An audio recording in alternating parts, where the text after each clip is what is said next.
It was a beautiful night on the island of Sodor. The day's work was done, and the engines puffed safely home. Thomas, Whispered Percy. will you tell us the end of the story? You mean the one about Duke, the lost engine? Exactly. Said Henry. But please remind us of the story so far. So Thomas began, and here is the rest of the story he told. Duke was old and lived with two young engines called Stuart and Falcon. They teased Duke and called him Grandpuff, but they were happy together.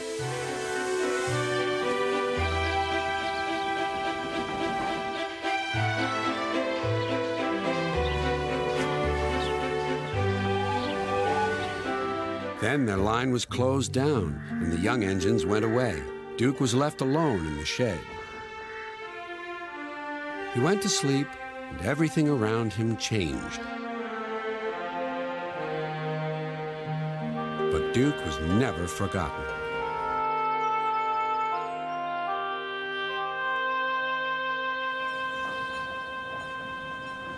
Years went by until one day not long ago, visitors came to see Sir Topham Hatt. "We want to find Duke," they said, "and make him happy again."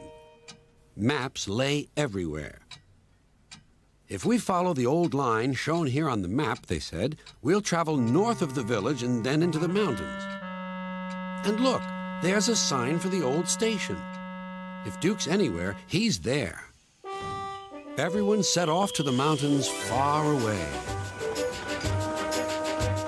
The days went by and the search grew harder, but the rescuers wouldn't give up.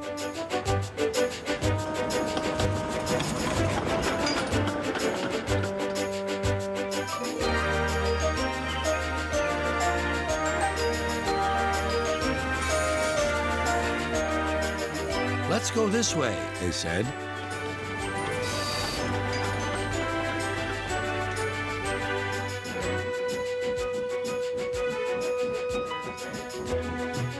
But there was still no sign of Duke.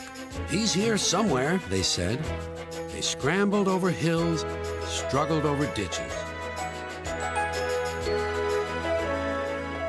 At last their search ended, quite by accident.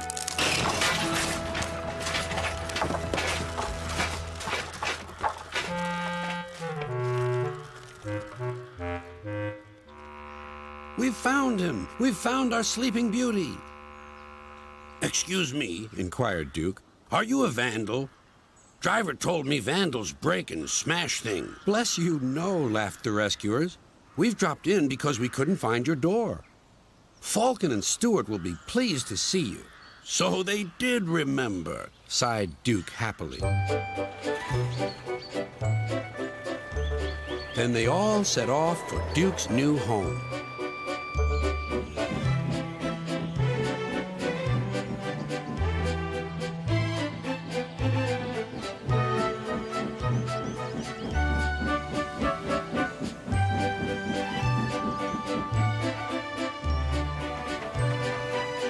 Stuart and Falcon were ready with a big welcome.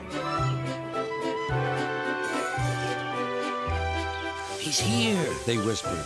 "Shh, shh." "You woke me up," grumbled Duke. "In my young days, engines were—" "Seen and not heard, Grandpuff. We know.